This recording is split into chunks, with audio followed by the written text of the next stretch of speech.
এই গুমের ঘটনাগুলো যেভাবে তাদেরকে দিনের পর দিন নির্যাতন করা হয়েছে, এর পিছনে যারাই ছিল তাদের প্রত্যেককে উপযুক্ত বিচারের সম্মুখীন হইতেই হবে। কোনো অবস্থাতেই তাদেরকে এই থেকে নিস্তার দেওয়ার সুযোগ নাই। তিনি সেনাবাহিনী প্রধান হন অথবা তিনি রাষ্ট্রের মূল কর্তা ব্যক্তি হন, যে হন না কেন, প্রত্যেকটা ব্যক্তি যারা এর সাথে সংশ্লিষ্ট ছিল তাদের প্রত্যেকটা ব্যক্তিকে বিচারের আওতায় নিয়ে আসতে হবে ইনশাল্লাহ। আমার কাছে মনে হয়েছে আমি যখন এক একটা চ্যাপ্টার পড়ছিলাম, চোখের পানি কোনো অবস্থায় ধরে রাখতে পারছিলাম না। আমি মনে করি যে এই বইটা সকলের পড়া দরকার। দীর্ঘ ৮ বছর ধরে তারা কিভাবে কোন মধ্য দিয়ে গিয়েছেন, আমি মনে করি এটা সকলে জানা দরকার। এখানে বলা আছে যে উনি যখন কোনো ঈদের সময় একটু মিষ্টি খেতে দেওয়া হয়েছিল, সে মিষ্টি পাওয়ার পর তাদের কি খুশি, কি আকুতি। ব্যারিস্টার আরমান ভাইয়ের উনি বলেছিলেন যে ওনার জিলাপি খুব পছন্দ। আমি সব কিছু বইটা পড়ে জানছি। তো রমজানে শেষে দিন জিলাপি দেওয়া হয়েছে, এই জিলাপি খেয়ে ওনার যে কি আকুতি এই বইটাতে উল্লেখ আছে। আমি মনে করি এই জিনিসটা আপনারা যদি এই বইটা না পড়েন আপনারা জানতে পারবেন না।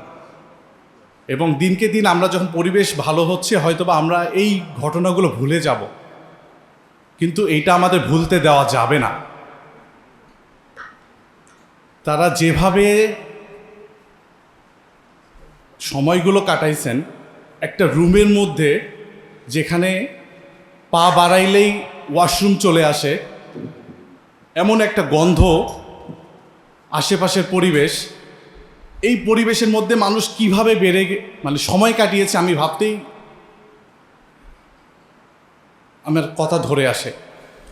বিশেষ করে আমি চিন্তা করছিলাম যে ওনার যে 8 বছর উনি কাটিয়েছে, এই 8 বছরে আমরা ইন্টারমিডিয়েট সময় থেকে ইউনিভার্সিটি পাশ করে ফেলছি।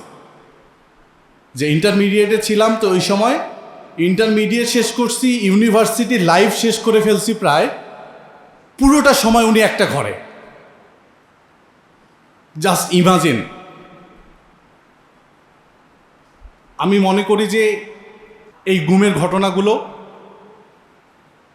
যেভাবে তাদেরকে দিনের পর দিন নির্যাতন করা হয়েছে, এর পিছনে যারাই ছিল তাদের প্রত্যেককে উপযুক্ত বিচারের সম্মুখীন হইতেই হবে। কোনো অবস্থাতেই তাদেরকে এই থেকে নিস্তার দেওয়ার সুযোগ নাই। তিনি সেনাবাহিনী প্রধান হন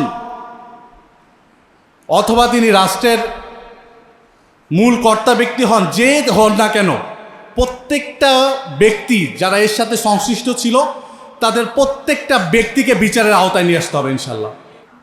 আমি আশা রাখবো এখানে যারা আছেন তারা সকলে এই পিছনে ভয়েস রেইজ করবেন এবং আমি আশা রাখবো সবাই বইটা পড়বেন। এটা আমাদের জানা দরকার। ধন্যবাদ সবাইকে।